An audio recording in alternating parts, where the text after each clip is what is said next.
Zero in on our discussion segment on the show. Let me thank very specially our frontline author, public affairs commentator, a businessman, and a politician, Dr. Bishop Akalame. Thank you for joining us on the program. We also have with us a legal luminary, Barrister Alakwe Umbanefo. Thank you for joining us on the program. Thank you very much. Thank you, viewers. Okay, let's get started. 61 years down the road, how's the journey been by your assessment? Someone will say, look, you don't need to ask that question. We can all see for ourselves how the journey has been, particularly now. But whatever we're seeing now has been there, except that maybe is in a different proportion or magnitude. Don't you think that has been the major problem that we have? That all the problems that seems to be at the front burner today, they've always been there right from independence. Or were they better at the independence or pre-independence? Dr. Bishop. Thank you very much. Once again, happy independence. Yes. You see, Nigerian problems have been there over the years. They have been there. The issue is that they allowed it to snowball into bigger problems. Because we do not have leaders who have the capacity to manage this problem effectively. And as a result, they become bigger every day. They become bigger every year. So, because of that, the magnitude of the problems today has so overwhelmed us, even the leaders, that they are in a state of confusion, that they don't even know how to address such issues. Why I'm worried is that Nigeria, as a giant of Africa, somebody had this question one day in a book presentation in Lagos. He said, is Nigeria actually the giant of Africa? A lot of people were looking at themselves to see the answers that will come from different quarters. Why do we look at this? Because we see that the statistics of countries manifesting gianthood all over the world are lacking in Nigeria. Despite the abundant natural resources and human capital that God has blessed Nigeria with. Despite all these remarkable statistics, Nigeria have no progress. The progress is there, but to me, the progress is tacit. It's not manifesting, because the former president of South Africa once said, he said, Africa will never receive national or world respect until Nigeria as a country earn that respect. When I hear that word, I was so happy in my mind. That means Nigeria has a place in Africa as a giant of Africa. That means they are all looking onto Nigeria. That if Nigeria earn that respect, every African country will be what? Respected. What are the issues? In Nigeria, we have bad leadership. From bad leadership, we have what is called monocultural investment. From there, we have what is called neglect of agriculture. From there, we have what is called hedonism, the love of pleasure and self-satisfaction. That is why a leader will take over the matter. He'll be thinking about his immediate family, share appointment among cronies, for the public patrimony, and he will not do road, he will not do anything for us because of the practice of hedonism. Matter is it that average black man feel that the only way you can be celebrated is when you acquire material wealth, not a party, taking the torchlight of civilization to the next generation. Therefore, they have what is called psychopathy, or the part of average Nigeria. That today, if a particular leader is not doing well, and you can also come to the Facebook page and said, why is it that the member representing me in the House of Assembly has not done this? Express some comment that will attack you. These are people who are loyal to that leader. They don't see anything bad in the system because they benefit from the system. Psychopathy is another problem facing us today as a nation. Then, we have not been able to blend our civilization with our educational reforms. You see why we are still backward? And if you check very well, civilization started in Africa. The most crucial and important countries in Africa and Nigeria, the Egypt and the South Africa. And this civilization, the reading and writing, started in Egypt. So you now see that the university that the university that started in Cairo, in Cairo existed even before the Oxford University. Then will tell you that the torchlight of civilization started in Africa. But where are we still where we are today as a black nation? It is because we have not been able to blend our civilization with our educational reform, and hence we are backward. Then we practice what is called modernism. A lot of us do not believe in God. If you go to the history of America, you will discover that the foundation of America is in the Bible. The first book, the first course that was being taught in universities, in the University of America, when universities were coming up, was the Bible. They will tell you that the foundation were laid in the words of God. So there's nothing you can do to progress if you are not with God. You see that? So we have failed to do that. Then it did not end there. There's something limited. The classification is already there. That Nigeria and other countries in Africa belong to the third world nation, apart from South Africa. That if you go to the American continental, and the other one, Europe, they belong to the first and the second world. Where are we in the third? They use one of the features to classify us, which is the level of creativity. That if a particular country citizens are not creative, they belong to the third world nation.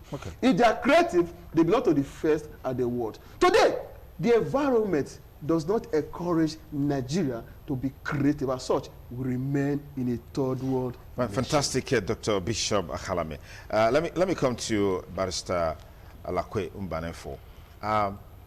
In all of these, the circumstance in which we are in now, by virtue of the challenges, poor governance, poverty running rampage, and all of this, how independent are we as a nation? Yeah, that's a very interesting question, a very wonderful question. You know, how independent is our nation? I want to answer that question by, quoting the book authored by my very good friend, Walter Rodney. And that book was titled How Europe Underdeveloped Africa. I don't know if you remember that book. I read that book too. Yes, Walter Rodney is the author of the book titled How Europe Underdeveloped Africa. In that same book, Rodney talked about the struggle for partition of Africa. Don't forget How Europe Underdeveloped Africa by Walter Rodney. In that same book, the young man talked about the struggle for partition of Africa. And it was that struggle that brought the British government, as it were then, by colonizing African nations. And the Great Britain colonized, a greater part of Africa continent. And they took charge of governance of these African nations for a very, very long time. And so at a point when some activists, political activists, started talking, agitating for independence, just like what is happening now in Nigeria. In the early 50s and 60s, we had people like Dr. Nnamdi Azikiwe. We had people like Obafemi Awolowo of the blessed memory. We had people like Aminu Kano. We had people like Mbono Ojike and all the nationalists, as it were. And they started the struggle, pushing the British government and agitating that they should leave us alone, that Africa is good enough to govern themselves, and that Nigeria as a country is very, very good enough to govern themselves. And the government then, under Lord Lugard, finds merit in that argument. And on October 1st, Nigeria as a nation was allowed to have their independence as an independent nation. It is important to look at this history before we now come to the answer to your question. Very important. And so the British Empire then was very magnanimous of granting Nigeria independence on the 1st of October 1960. And that was what brought about the new government then, having Abubakar Tafawa Balewa as the prime minister and having Dr. Nnamdi Azikiwe as the ceremonial president then of the Federal Republic of Nigeria. Dr. Nnamdi Azikiwe representing the Queen of England. while Abubakar Balewa was the prime minister, the head of government, as it were. And the Nigerians were highly ecstatic. Nigerians were happy that the British government were really not as if we were slaves, and now that we have gotten independence, we can now manage our own affairs by ourselves. Yeah. We can dictate our pace of development. We can dictate our pace of political engagement within and outside Nigeria. And the people were happy, and that government took off on a very fine note. Unfortunately, in 1967, that government was cut short by the Civil War. And of course, the Civil War came on 67, started in 1967, and then we're now asking ourselves what actually was the cause of this Civil War. There were still agitations by some people about wrong governance of the then government. And then they needed a kind of restructuring. And of course, what happened in Aburi in 1967 was an argument for restructuring, that there should be a weak center and a strong regional government. Yeah. And that was what took Ojukwu, Gowon, and Co. to Aburi in Ghana. In Aburi in Ghana, Ojukwu wanted an autonomous regions. And of course, wanted that autonomous region where each region will be in charge of its resources, and then giving what they have to the center. And when they came back, that agreement was, aborted. And that was what led to the war between 1967 to 1970. 1970, that war ended. And we came back to the status quo again. And then the then government did their best. And unfortunately, the military continued to re-engage, engage themselves until Shehu Shagari took over the government, until they handed over to Shehu Shagari. And then Shagari's, we were very happy again that we have moved again from military government to civilian government. And unfortunately again, Shagari's government was cut short by one general, Buhari then, a general in the Nigerian army, aborted that democratic government of Alhaji Shehu Shagari. Nigeria again find themselves back to the military again, and with all the excuses that the military was giving, was centered on the fact that the civilian government has cut short the promises of the people, and they wanted to make Nigeria and Uhuru a better place. Again, shortly again, Buhari's government was cut short again by under administration, by under General, the then General Babangida cut that government short and took the helm of affairs from Babangida, to NS Shonekan. From Shonekan, Abacha again came back again, and then from Abacha to Abdulsalami Abubakar, and from Abdulsalami Abubakar to Olusegun Obasanjo, a retired general, then a civilian, who have not taken over the mantle of leadership. Nigeria again came back again to under democratic rule. And everybody was happy that once again we have gotten a democratic governance, and that where people's rights can be enshrined, where people can enjoy their fundamental rights, where development can be even, where there could be equity, justice, and fairness. And so Obasanjo did his bit and handed over to Sheikh Musa Yar'Adua. Yar'Adua took it from there, and later on, he died, but he saw rest in perfect peace. And then President Goodluck Jonathan then came on board. And Goodluck Jonathan came on board, did his bit, and then handed over to the current government. Headed again by a retired general in the name of President Muhammad Buhari. 61 years down the line, we are here on ITV discussing 61 years after Nigeria got their independence. How is Nigeria faring? How independent is Nigeria? Can we really say that we're independent? Fine question, wonderful question. Well, like you said on the beginning of this discussion, that it appears all of us that knows the state of affairs. Are we really independent? Are we really, how independent this country? If you ask me, the answer is an emphatic no. We are not really independent as it were. And because the whole thing about governance is who gets what, when, and how. The whole thing about governance is all about the good of the people. The whole thing about governance is all about how robust is the economy of the state, the economy of the country. The whole thing about governance boils down to good health care. The whole thing about governance boils down to robust foreign policy. The whole thing about governance boils down to fine and wonderful infrastructural development. The whole thing about governance boils down to freedom of speech. You know, the whole thing about governance boils down to a robust judiciary and all that. Have we gotten all this? The answer is an emphatic no. Again, we ask ourselves, how did we get here? How did we get here? Could it be that we are not qualified enough, or we're not matured enough to govern ourselves?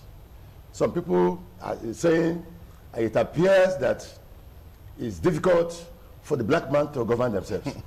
And if that is the position, are we not saying that we should be recognized? And so the political class has really failed us. The political class have not done the needful. We have left undone those things which we ought to have done, and they have done those things which we ought not to have done, and there's no hate in us. Today, we expected to have moved from one stage to another as a developing nation. We can look at Singapore, we can look at Malaysia, we can look at United Arab Emirates, we can look at even Rwanda here, or even Ghana of yesterday. And then we can look at some of these developing nations. Qatar, how did they get to where they are today? We have not been able to define our mission. We have nothing to show that a development program that, okay, in the next 5 to 10 years, this is where we get to. For the past 61 years, Nigeria has not engaged themselves in any legacy project. Look at United Arab Emirates, and you see most of the legacy project. Look at the current Palm Island. Look at everything about UAE, how they have gotten to where they are. If you look at Singapore, how Lee Kuan Yew brought that country to where they are. If you look at his book, authored by the then president, from third world to first world, by Lee Kuan Yew, it got the history, a graphic history of how they started and how they got to where they are. And of course, there's no way a country can develop without the entire nation thinking as one body, and without the people seeing themselves as one entity. Unfortunately, in Nigeria today, we have divisions all over the place. There have been agitations for self-determination from Middle Belt to the Eastern Bloc to the West and everything.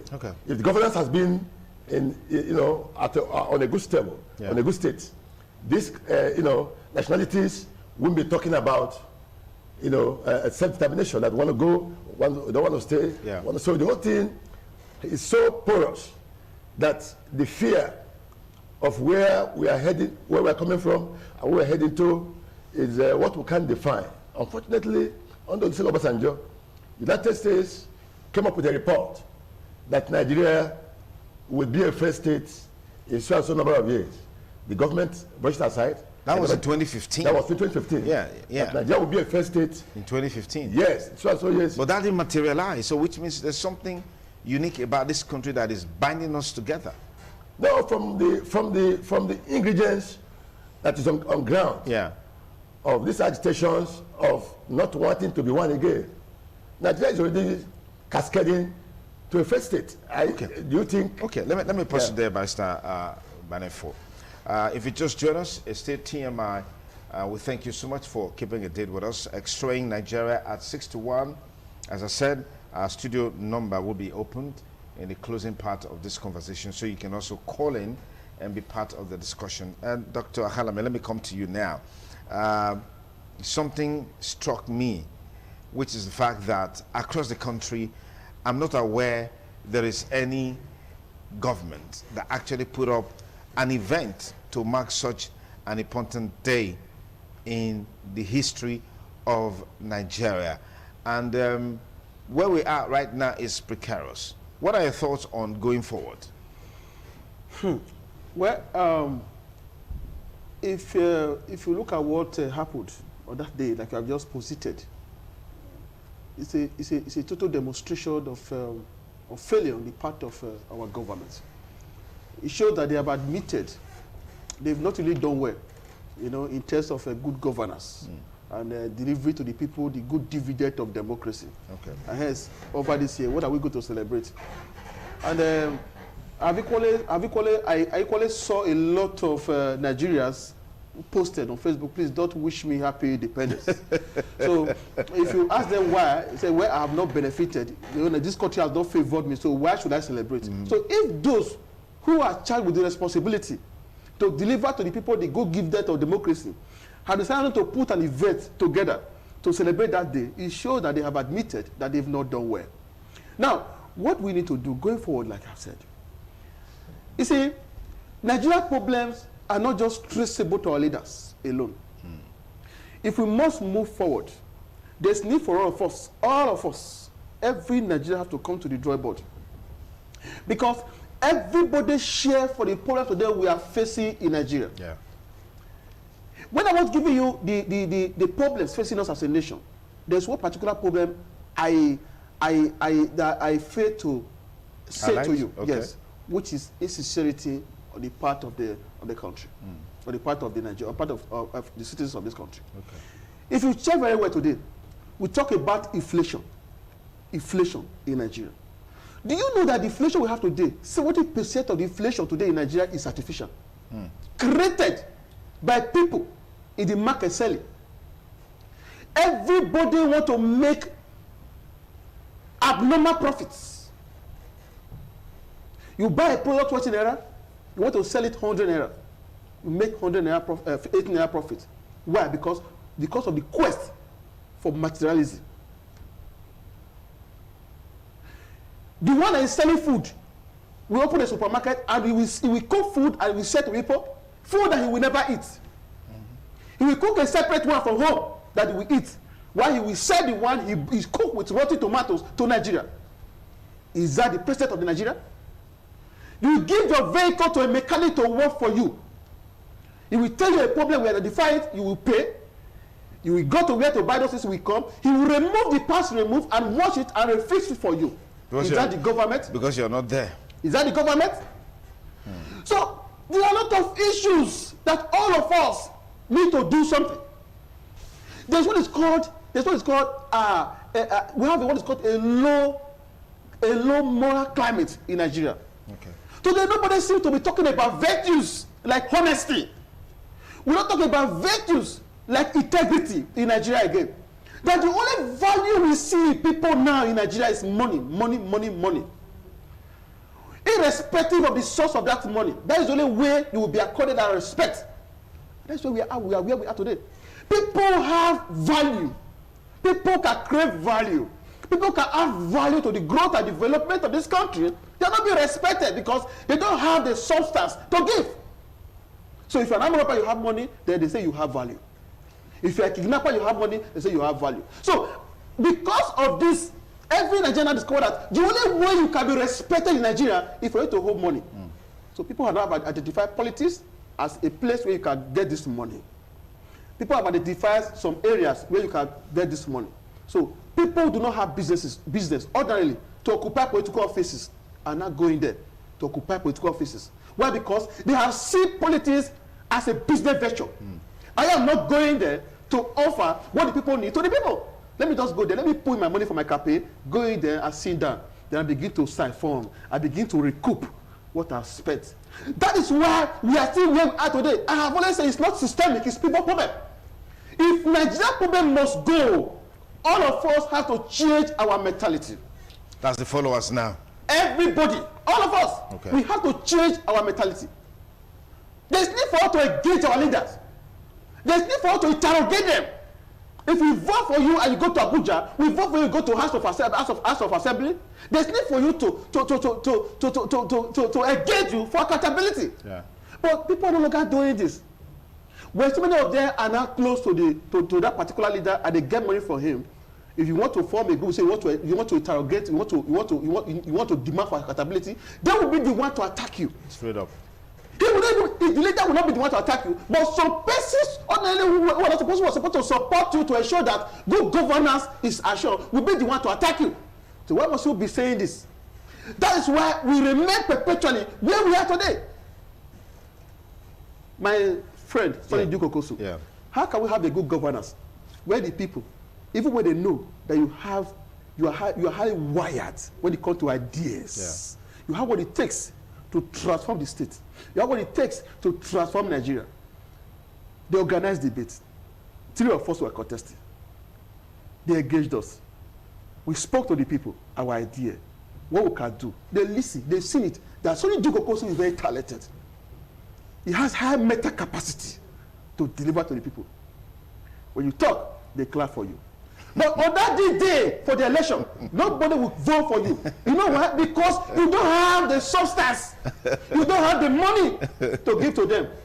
So it makes me, I laugh when I see them lamenting. President Goodluck Jonathan, Buhari is not doing well. This governor is not performing. Did you know that he does not have the capacity to perform? You voted for him because we are giving money. I swear to you that if Buhari come back again 2023 and he share money, he will still win election. Because all of us in Nigeria, we are not yet disciplined when it comes to that area. Or to become very disciplined financially. Discipline in taking some decision as regard to the progress and development of Nigeria. We are not going anywhere. Somebody said yes that day on the birthday, say, may God give us a good leader. May God give us a redeemer. I laugh. I call and say, if this redeemer come, how will you know this redeemer? If the redeemer does not have money to share to you on the election day, will you vote him? Will you vote him? Or vote her? Do you know how many redeemers God has given to Nigerians? That we neglected. We neglected. We are part of them. We did not vote for them. You see, God have not answered Nigerian prayers long time ago. But because of our greed, because of our material quest, we want to acquire, we want to make money, we have allowed these people to just go like that.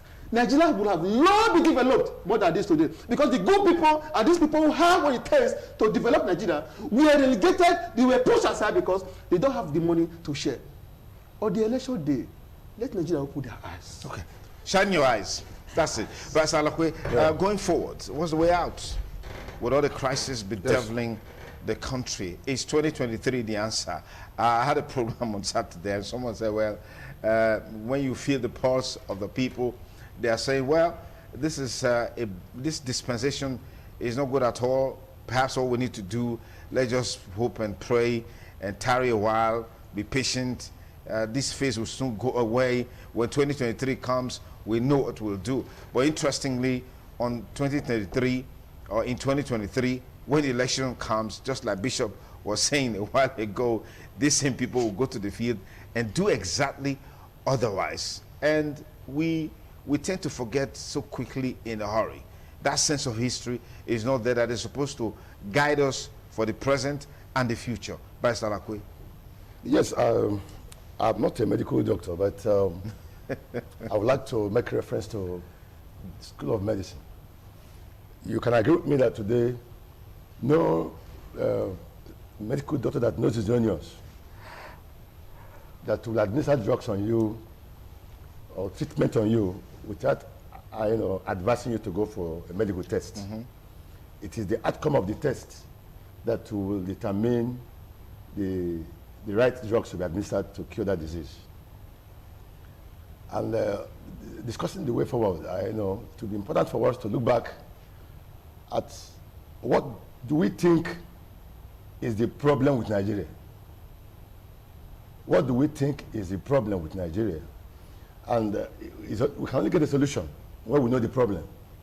We can't get a solution without knowing the problem. Yeah. So it's not a blame game.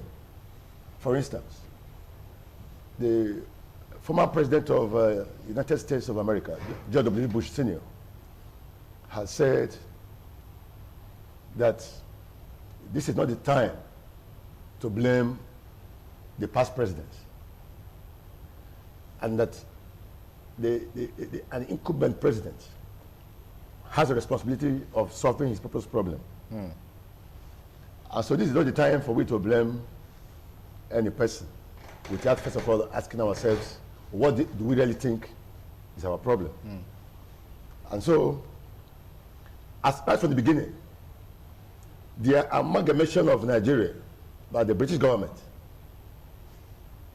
without looking at our differences, was where this whole thing started. Of course, you know it, that the bookmakers say that the amalgamation was done by the British government for administrative convenience. And for you to have a nation that is functioning, there must be certain elements that are common amongst the people. Yeah. And so, if you don't look at those things and you just bring people together without looking at their backgrounds, then you create a monster. My brother, Chinua Achebe, in his book titled Things Fall Apart, said, and I quote in that book, he was talking to Obi Erika. He told Obi Erika in that book that the white man have taken the things that brought us together, has brought his own religion to us, and the black man now has constituted even a court where he has interpreters to adjudicate over our properties and now give judgment in our properties, given us saying that this person is the owner of this land and that person is the owner of that land. Yeah. Without being a part of us. Yeah. Where did the white man derive those informations from? And when he came with his religion, we took him for granted. And now our people have accepted their own religion. And now we are falling apart.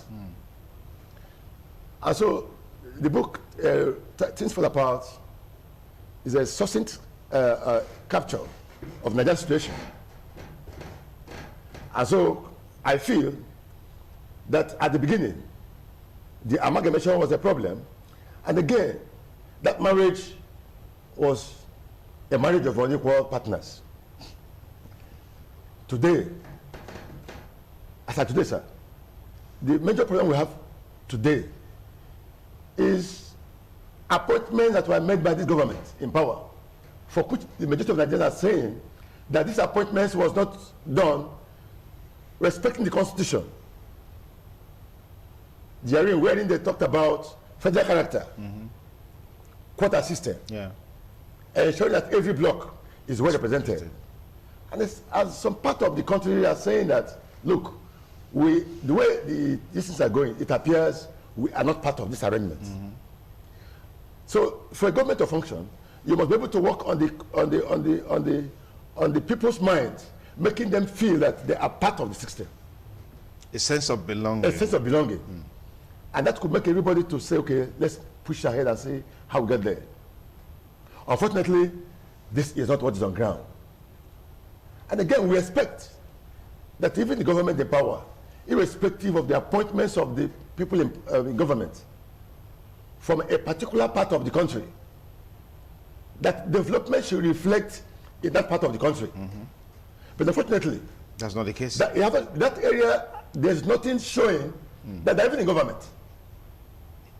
And we can't be talking that the government in power has appointed from a particular part of the country.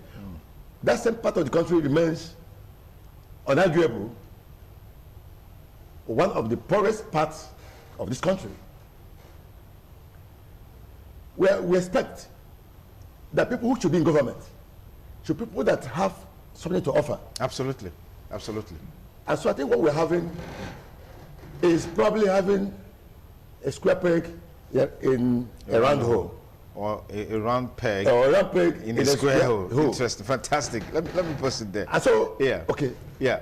So just anchor the point. Yeah, yeah. We should try to look at where we're coming from. Okay, let's look at the journey towards 2023, because that seems to be a major talking point. Yes. You said something just now that if Nigerians don't reorientate their minds, election will still take place.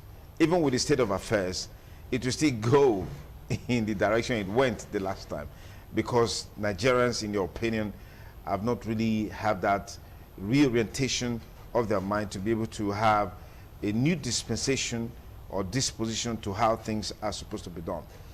2023, to a large extent, the heat is on, and we can see all the vibe. I mean, I said during my paper's review that London has become, or UK has become, a mecca of some sort for the average politician in the last couple of days. What are your perspectives on this? I mean, we've heard INEC saying that they are willing to transmit election results electronically. But we also have some senators in the National Assembly who interestingly are in majority, saying that we're not yet right for electronic transmission of results. What do you make of all of this? Thank you. Yes, let me start with the senator who said we are not yet ripe for electronic transmission of results. You see, it shows that some of them have failed in their constituency. They have not delivered. Because a man who has prepared for an exam, a man who is well read, you want to write a professional exam, you want to write any exam at all, and you are well prepared. When they say the exam is tomorrow, whether it's going to be one person in a seat, you say, well, let him come. Yeah. There will be no calculator, they will know this is the what I can do because I know that I have read. It's because they're not prepared. They're not prepared. People will give you a mandate. They will queue under the sun, under the rain, to vote for you to just disappear. All you are just doing is to see how you can. That's what I call hedonism. Satisfy yourself. Pleasure. Self first. Self first. You just do this, you acquire wealth, materialism. Then when the election is coming, about 3 months or 6 months, you will now go back to your constituency, buy wheelbarrow, buy grading machine, buy a bag of rice, share into 10 places, package it in a small this, and you begin to share to electorate so that you can get their vote. This is not the way it's supposed to go. And I'm happy that Mr. President, in his visit in the other country, he said that he will hand over to whoever that will win the election come 2023. That the election that brought him to power was fair and fair. That there's no need for him to manipulate any result for any candidate. Okay. I am happy with that. But one thing they must do is that the voting should be electronic. The transmission should be electronic. There should be CCTV camera in each of the units that will help to monitor and capture whatever activity that will take place on that election day. That will prevent thuggery, snatching of ballot boxes, sharing of money during election, campaigning during election in the field. All this will need to stop. Intimidation of voters during the field. All these are form of electoral fraud. We put in their what? In their right perspective, so that we can have free and fair election. Do you know why? If we do not deal with electoral fraud, my good friend Sonny Dukokusu, there is no way we can have good governance. If we don't deal with all these things, the one person will still emerge as a leader. Yeah. Then our problem will remain or even become bigger than we have today in Nigeria. Yeah. So, what I want to tell Nigeria is that we should show what is called regional quest for regional benefits. That has been our problem. That the president of the Federal Republic of Nigeria must come for the East. It must come from the North. It must come from the West. If we deal with our regional quest and integrate our regional economies, so Nigeria will move. How do we do that? Look for the brain boss. Somebody that have what it takes to drive the economy of Nigeria. Yeah. We can source for such people. They're everywhere. It doesn't matter whether it's from Yoruba or maybe Hausa or Igbo. In Nigeria, we want to see a Nigeria where all of us are equal. A Nigeria where you don't need to wait for, you don't need to pay for electricity that you've not consumed. A Nigeria where our students will go to school and will graduate and will get a job. A Nigeria where we will not be intimidated. A Nigeria where you move from Benin here to Auchi, from here to Abuja, No armed robbers, no kidnappers on the way. That is Nigeria we want. Not that we have leaders who can think out of the box. This problem facing us in the face will never disappear. Okay, let me pause you there. I'll get Barrister Lakwem Banafo on in a moment, but just to let our viewers know that our studio line is open now, so you can also call and give us your perspective on Nigeria at 61. Please endeavor to turn down the audio level on your television set, or better still, just move backward to remove the echo so we can hear you loud, clean, and clear. And do not cast aspersion on anyone, irrespective of how you feel about the circumstances in which we are living in terms of the challenges, the problems, and all of that. Try as much as possible to control your emotion and avoid being harsh in your words, and so you don't put us in trouble, okay? I know exactly what I'm talking about. But just try to focus on the issue. 052-290-573. That's our studio number. Please dial the number right now, right away, and let's get your take on Nigeria at 61. And if you've been following the discussion so far, let us know how you feel, what you feel about the level of conversation that we've had so far and the state of affairs in the country as we celebrate Nigeria at 61. Of course, the celebration was on Friday. We observed that in many states, if not all the states of the Federation, what was overwhelmingly evident is the fact that no meaningful activity took place, except for churches like Christ Embassy that normally will go out on October 1st through the Reach Out Nigeria campaign to share Rhapsody of Realities, and then a few other churches hosted 1 or 2 events. Well, we just want to open our studio line. Let's give me the phone. Let me have the phone. Okay, it's a live studio. Tell us your name, where you're calling from, and then go ahead with your contribution. Yes, good morning, caller. Good morning. What's your name?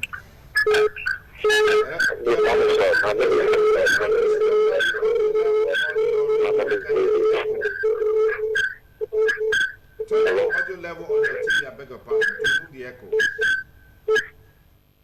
Okay, go ahead. We can hear you. Good morning. Hello. Yes, good morning. What's your name? My name is David. Go ahead.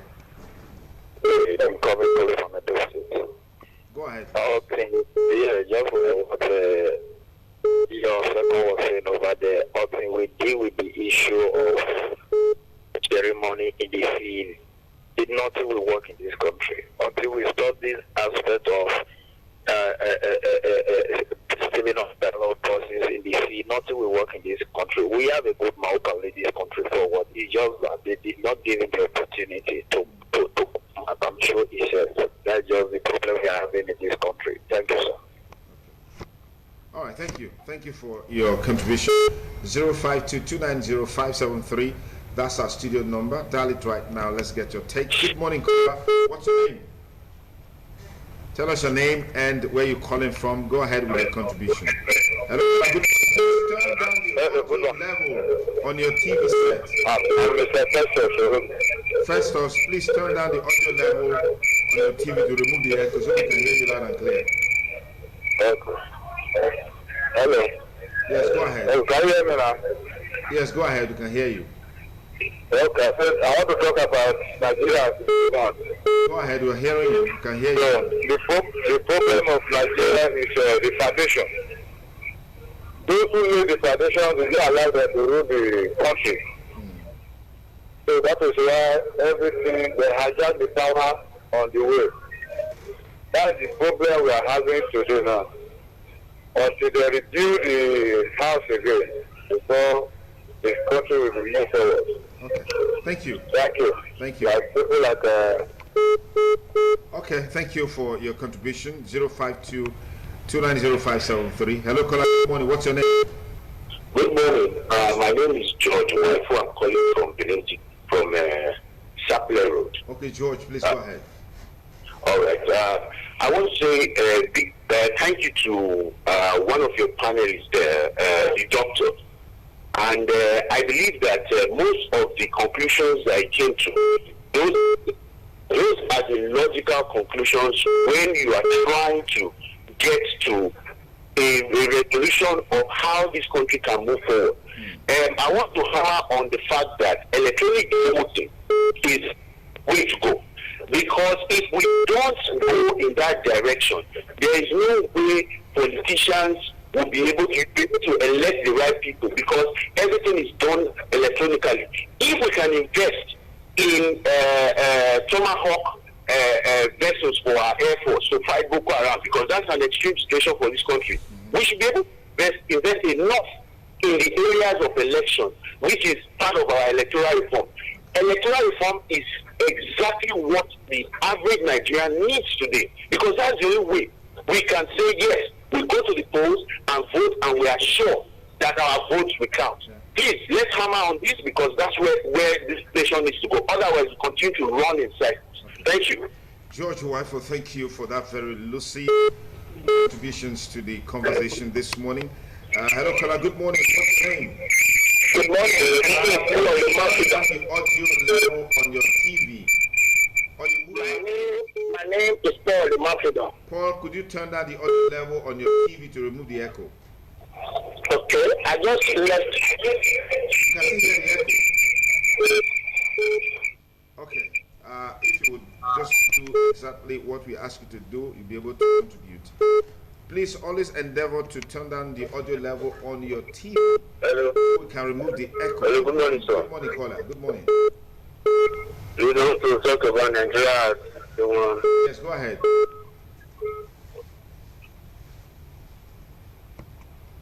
Okay. Hello, caller. Good morning. What's your name?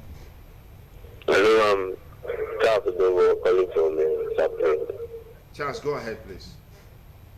Well, we cannot see the reason why ICT is not being way to the country. These are some people saying the term online. I think we can see term online, the GPT, whatever they call it. Now, it has come to their own business. It's not the law that ICT cannot work.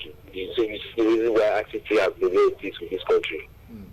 The problem is the same leaders who are saying we should go to 5G network. They know all the good things. I see them on TV. They go everywhere to talk about ICT. But have come to their own business. They say ICT is not good. Okay, that's a very strong point there. Thank you very much for that contribution. Good morning, caller. What's your name? Nigeria at 61, live on TMI. Go ahead. Hello, my name is Prince, calling from Ekenwa Road. All right, Prince, go ahead. Nigeria at 61. I think as a nation and leaders, we have failed the country so much, because most of the resources that we have here in Nigeria is enough to take care of the nation and to take care of the citizens. But what do we have in Nigeria today? We have greedy and selfish politicians who think that their being in power is for their own pocket, for their own family. When you go to other countries like UAE that barristers have, filmed, you find out that those people have little or no resources in their nation, but still they are surviving. Yeah. They have infrastructural development. They have, fantastic policies that is, striving, in that country. So I think Nigeria at 61 is that it's a shame that we are here today and nothing is happening in Nigeria. When we talk about electricity, we don't have electricity in Nigeria. Every citizen devising a means of having electricity, of having water, of having good roads. And still, we have nothing, to show for the leaders have nothing to offer to us. So I think it's a shame, to the leaders and also to Nigerians that nothing has been done. A man at 61 is heading closer to his grave. But up till now, nothing has been done in this nation. Talk about education. We have failed in the educational system. We have failed so much. Okay, let's pursue that so we can have more people join us via telephone on the show this morning. Thank you very much. Thank you. Okay, 052290. Your name, where you calling from? We'll be glad to talk to you here. Hello, good morning. What's your name? Hello, good morning. Please turn on the audio level on your television. Yes. Hello, can you hear me? Yes, good morning. What's your name? My name is Emmanuel, everyone. I'm calling from Upper South City. Okay, go ahead, Emmanuel. My take on this Nigeria 61 is this. Really, our leaders are serious. And we too, we the followers, we still have to take some of the blame too. When the election come now, you begin to see that all the people we are criticizing, Yes. we still begin to run, we begin to fight ourselves because of them. Yes. Because of maybe 5,000 naira, because of 1,000, we begin to fight ourselves. We will not follow we will not put our conscience. This is one of the problems. Then problem number two, we see the insecurity in this country. Our leaders are pretending about all this program of insecurity. They are our children. It's our children that are still trying to do all this kidnapping, do so many of all this kind of rubbish here and there. So many areas are inaccessible. Okay. Farmers can no longer go to the farm. People are not secure. Prices of food are rising. Yeah. The educational system is down. So you see so many things. The who do we need to blame? We have to blame ourselves and blame the government. Wait for the next election now, 2023. You begin to see people in the street. Not all these things we are saying now. It's going to be a different tone. Okay. Okay. You see, this is a big problem. We will have to take some blame. The leaders have to take blame too. So thank you. All right. Thank you. Let me come back to the studio for a moment. Bryce Lakwe Mbanefo. 2023 is around the corner. As a matter of fact, the road is an interesting. I hear myself. Well, we can hear you. We can hear you because you didn't cut off the call. I heard the former president, military president, say, "Look, Nigeria needs someone who is well connected, who has contacts in the nooks and crannies in Nigeria, someone within the age bracket of 61." I've seen countries where ministers they fall within the age bracket of 25, 30 years. We have countries where the president is within the age bracket of 35, 40, and all of that. What are your perspectives, the journey to 2023? In fact, the truth of the matter is that the journey to 2021 is a laughable journey. Very, very laughable. 2023? 2023, sorry. Okay. It's laughable journey because, why is it laughable? Is because something is happening in the country and the government is pretending not to be aware that something is happening. You can't be talking about 2023 without addressing the issues on ground. Go to the middle belt and see what's going on there. People have lost confidence in the federal government. And if you go to Southwest, you see the same thing. You go to Southeast, you see what is happening there. You can't be talking about 2023 without addressing these issues on the ground. Okay. We expect the government to call all these areas or the nationalities that are having issues. See, on the round table. Let us discuss the issues and let us see what is their problem and see how you can address it. For instance, on the 1st of October 2021, the Independent Day, as it were, the entire Southeast did not, the citizens didn't leave their house. They were all indoors. And this is an area that will have governors, serving governors under this government. They lack power to tell the people to leave their houses. Every Monday, nobody leaves their houses. And there are governors in this state. The federal government is aware of what is happening in this area. Now, the president visited Imo State. Of course, it was on news that the entire Imo State, nobody left his house. If you're talking about 2023, for instance, and the same voices that are saying that don't leave your house and says don't leave your house, who cast the vote? The middle belt, with special reference to Benue Plateau, where the governor is already, telling the whole world that there is a whole lot of insecurity here. My people cannot leave their houses. Yeah. They can't go to farm. they can't go be on the road. They can't go to market. So how do you conduct the election in Benue and Plateau State? Look at the West, where the political godfather is in London and people are paying homages. There are agitations for Sunday Igboho and his group. What happens in 2023 if it's not addressed? Look at the North, where about 80% of the youths are on the street, either begging as a majority or inside the bush as bandits, as Boko Haram, and what have you. All the names in the world is there. And bandits, Boko Haram, this and that. What is federal government doing to call this youth to order and say, okay, please, what is their problem? Can we address their problem? We can learn from former President Obasanjo during 1980s agitation under his government. He called Saheed Okubo and his boys and said, okay, what is your problem? And then when he handed over to Yar'Adua said, okay, we can let us talk. And they talked. So we have a reference point from Obasanjo to Yar'Adua, how they were able to calm down the 1980 youths. Yeah. And that issue was resolved. Yeah. And so we can't be talking about 2023 without, first of all, resolving all these issues. The government of power cannot be pretending not to know there's a problem. Mm-hmm. Nigeria is at war. Nigeria is at war. The Nigerian military, let me say this, are losing personnel every day in the war against Boko Haram and bandits. To the extent that the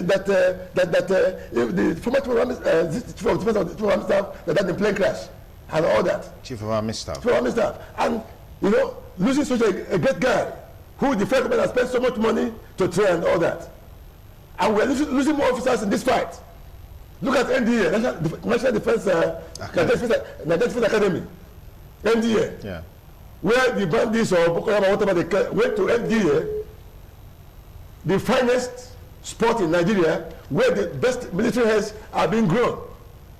These gentlemen went there and caused mayhem, kidnapped some officers and whatever, and we are pretending not to know that there's a problem. Are we waiting for them to take over Abuja before we know there's a problem? Before you can talk about 2023, we've got to sort this issue out. We want to sit down and ask ourselves questions. Okay. How do we resolve these issues on ground? Then we cannot talk about elections. I don't see election taking place if these issues are not addressed. Okay, let me pause it there, Barrister Alakwe Umbanefo. If you just join us, it's still TMI Monday. I know a whole lot of people are still eager to call in and contribute to the discussion, but we'll take a short break. After this break for about 10 minutes or thereabout, we'll be back to conclude the program. Then you'll have the opportunity to also make your contributions to the discussion on Nigeria at 6-1 and all that we've highlighted in the last couple of minutes. We'll take the break now. We'll be back with you. Stay with us. Okay, it's good to be back again to TMI on the concluding side. We did promise that when we return, we're going to open our studio line to give you more opportunities to contribute, as we call it, a wrap on the show. Okay, the year is coming to an end. A lot has happened this year, and what seems to be at the front burner is 2023. But the question has been that we're not really seeing, you know, new people on the block by way of indicating interest, maybe some underground moves and stuff like that. Those we're hearing are those we know have always been there. So you want to ask, when will that time come where new guys will come on, or perhaps a little bit too early? Let me get your take, Barrister Alakwe Umbanefo, quickly. Yes, 2023 election, the road is very, very rough. You know, and I agree with you that the same news we are hearing for now, I simply would regret. And I don't think that this country has been purchased by anybody. This is our country. Yeah. Of course, you are aware that in the Netherlands, the president is not more than 25 or thereabout. And most of the European countries, like even France, these are young men who are engaging the country and the world. And we cannot claim ignorance of that fact. And so, if up to date, young men are not yet on ground for the governance of this country, it shows a failure on the side of this generation that are now ruling this country or leading this country. Okay. Professor Wole Soyinka, or the guy you know very well, did say an observation that his generation was the first generation, and that same generation that is still in charge. If they have been unable to, train a crop of young men who can take over from there, who they can hand over the baton to, they're all failures. I think we have gentlemen on ground who can do this. Absolutely. But the problem we're having is that the system is not allowing young men to come. Okay. If to take a ticket for presidential election under APC, you're running into multiple millions, or PDP running into multiple millions. How do you expect a master's degree holder who has been a technocrat in one or two places to raise that money to take such a ticket? That's a big question. That is a big challenge. The rate is not. In fact, they know what they're doing. Okay, let's take this. Hello, good morning. What's your name? Good morning. Tell us your name and where you're calling from. Hello, good morning. Please turn down the audio level on your television. Okay. Please turn down the audio level on your TV. Good morning. Hello, good morning. What's your name?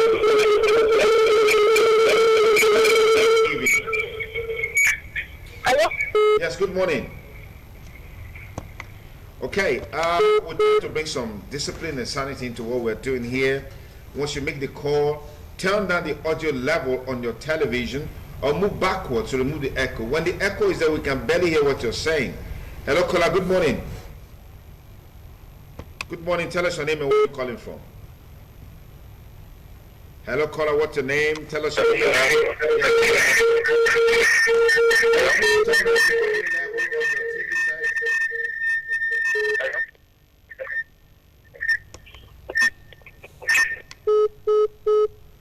Please endeavor to turn down the audio level. Once there is a sound of echo, we'll just cut you off, okay?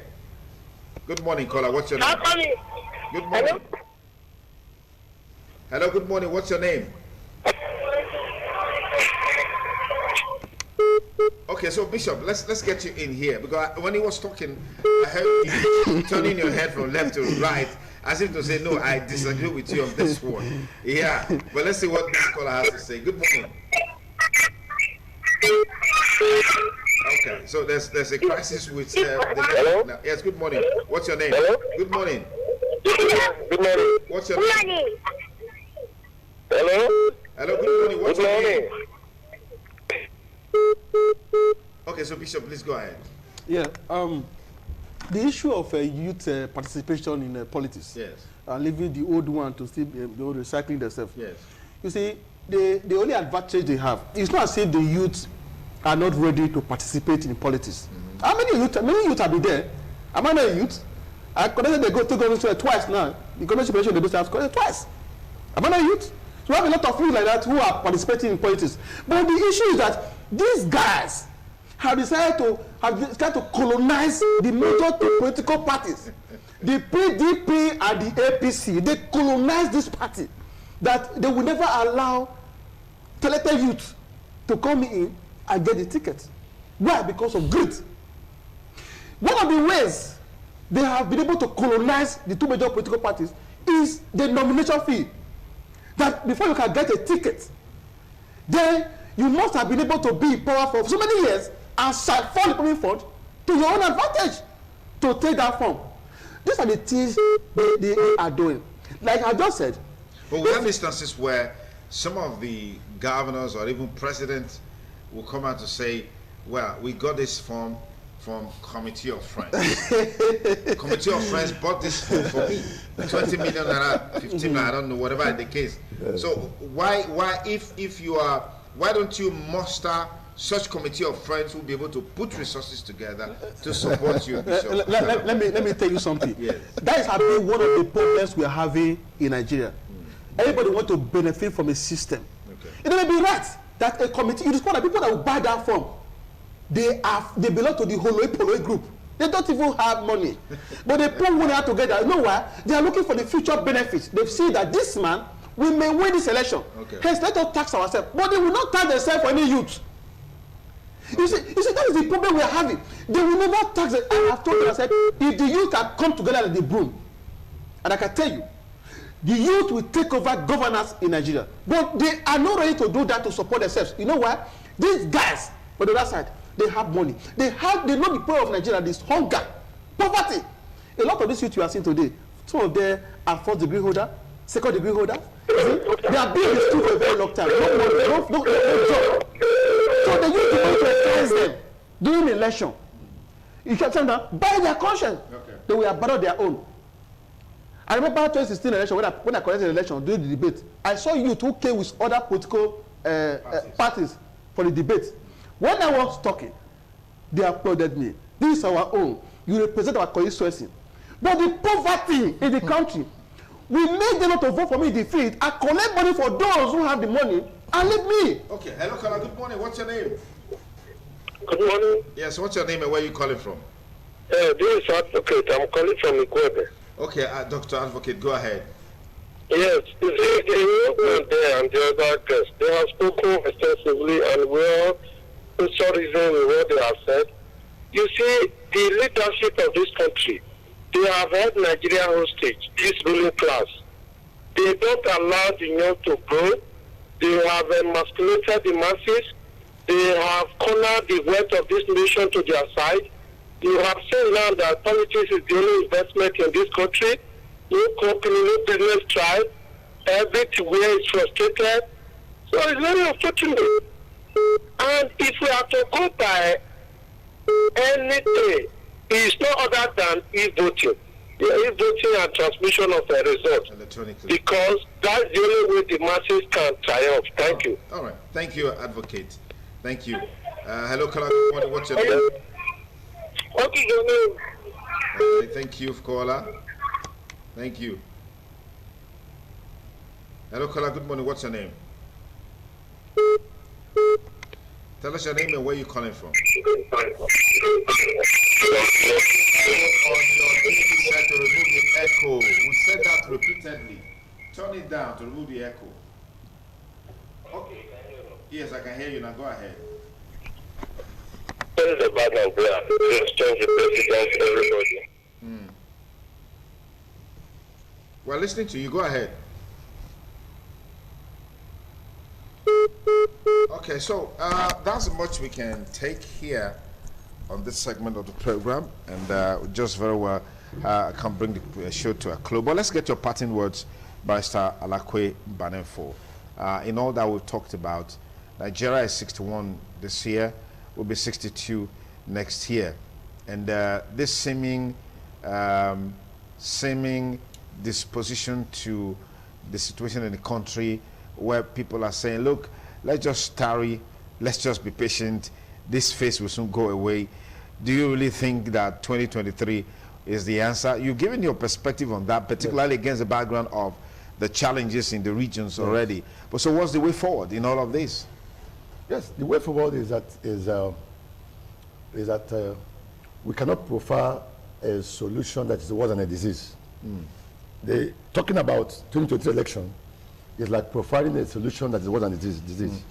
The only way forward is that the government in power should listen to the entire nation. Okay. And find out what their problems are. Swallow pride. They should swallow pride. And listen to the people you are governing. Are those people ready to have that conversation? Yeah. I mean, based on what is there now, what is available in the public space. People are ready to have that conversation. Okay. Let me say this now. It may shock you that the president and his executive appear to, at least about 60% of them, appear to come from one part of the country. And that same part of the country has not benefited anything from this government. Even when other sections of the country are complaining, the northern Nigeria have more problem than this other sections, because one, there is war in the northern Nigeria. There's war. What the north has lost in the terms of infrastructure to this war cannot regain it, it cannot be rebuilt in 20 years' time. That is the truth of the matter. And the government cannot be pretending not to know what is happening. We are supposed to sit down and discuss all these things on ground. That's okay. How do we rebuild the North? Okay. Now, the East that is already sitting down at home, what is their problem? The Middle Belt, what is their problem? So we need to have a discussion. Why don't they have a discussion? Okay. Then we cannot talk about election. Okay. Ordinarily speaking, of course, you listen to the former governor of Edo State, Obaseki, the interview he gave to Channel Television, where he was talking that the government has overborrowed. That in the next, between 2023, will be owing up to 15 to 16 trillion.